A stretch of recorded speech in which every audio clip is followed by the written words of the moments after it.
সরকারি চাকরি সংশোধন অধ্যাদেশ 2025 অনুমোদনের প্রতিবাদে বিভিন্ন মন্ত্রণালয় ও বিভাগের কর্মচারীরা আজও মিছিল করছেন। ফলে সচিবালয় ঘিরে নেওয়া হয়েছে কঠোর নিরাপত্তা ব্যবস্থা। মোতায়েন রয়েছে সোয়াট ও বিজিবির সদস্য।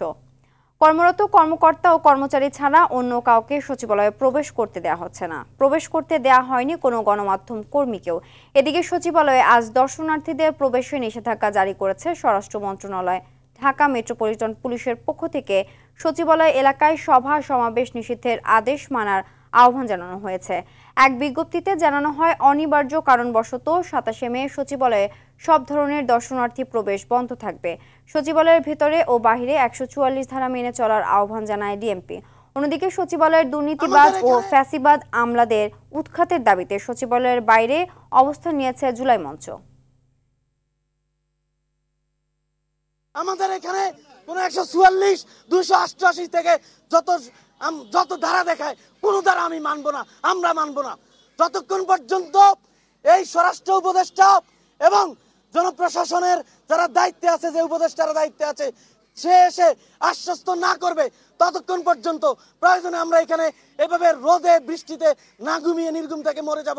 আপনারা জানেন যে এই আইনে যে কেউকে সরকার যে কোনো কর্মকর্তা কর্মচারীকে বিনা নোটিশে বিনা শোকছে চাকরিচ্যুত করতে পারবে। এটা তো হইতে পারে না, এটা তো কোনো সভ্য জাতির কোনো আইন হতে পারে না। দর্শক, এই মুহূর্তে সচিবালয়ের সামনে আছেন সহকর্মী জাহিদ রহমান, সরাসরি যুক্ত হচ্ছেন তিনি। জাহিদ, এই মুহূর্তে সচিবালয় আশেপাশে পরিস্থিতি কেমন দেখছেন? এছাড়াও জানতে চাই, প্রবেশের ক্ষেত্রে বাড়তি নিরাপত্তা নেওয়া হয়েছে কিনা?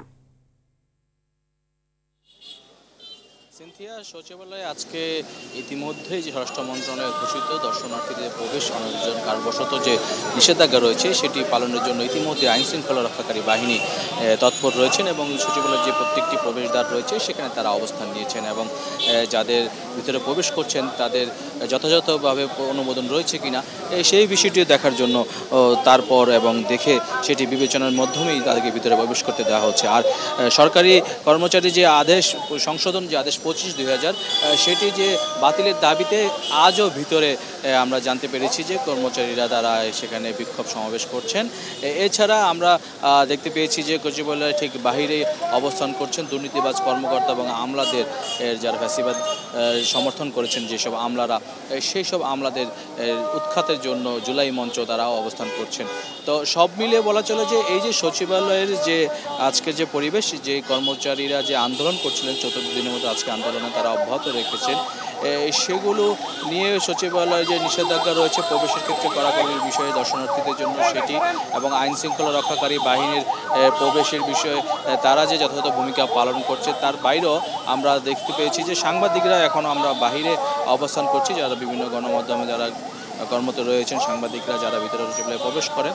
তবে কিছুক্ষণ পর হয়তো আমরা ভিতরে প্রবেশ করতে পারবো এমন এই সম্ভাবনা রয়েছে।